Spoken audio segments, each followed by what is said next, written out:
Hello everyone, welcome to this series on literary terms and literary theories.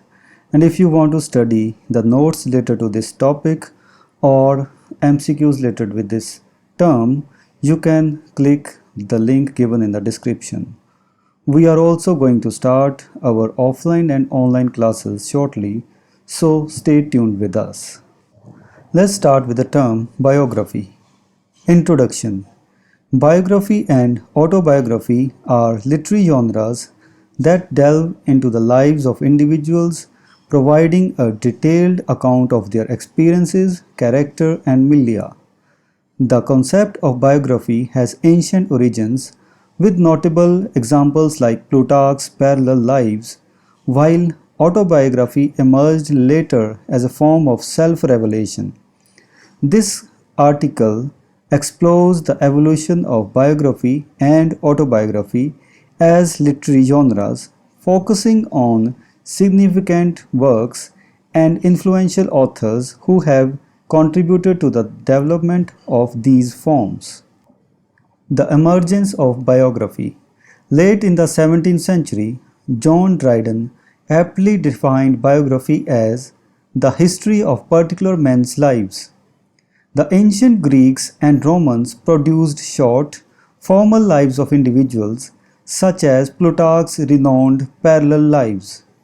In England, the 17th century saw the emergence of relatively detailed secular biographies, with Isaac Walton's lives serving as a distinguished example.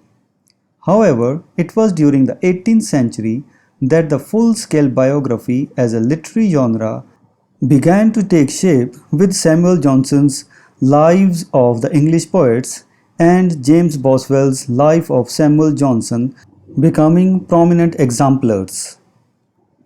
The Spiritual Autobiography. The first fully developed autobiography is St. Augustine's Confessions, written in the 4th century. This profound and subtle spiritual autobiography centers on the author's anguished mental crisis, subsequent recovery, and conversion to Christianity.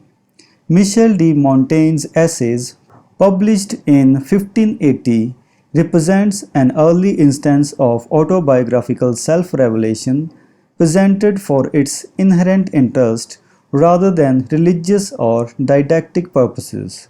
Later, Jean-Jacques Rousseau's Confessions and Johann Wolfgang von Goethe's Dichtung und Wahrheit contributed to the growth of primarily secular autobiographies.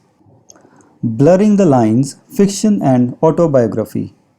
In more recent times, the distinction between autobiography and fiction has become blurred. Authors often include themselves under their own names in novels, and autobiographies are sometimes written in the asserted mode of fiction. Works like Maxine Hong Kingston's The Woman Warrior blend fiction and personal experience to reveal essential life stories. Additionally, autobiographical elements can be found in works of prose fiction such as Marcel Proust's La Recherche du Temps Perdu, James Joyce's Portrait of the Artist as a Young Man, and Ralph Addison's Invisible Man. Conclusion. Biography and autobiography have evolved as distinctive literary genres that explore the lives of individuals in various contexts. The emergence of full-scale biographies in the 18th century and the development of spiritual autobiographies have significantly impacted literature.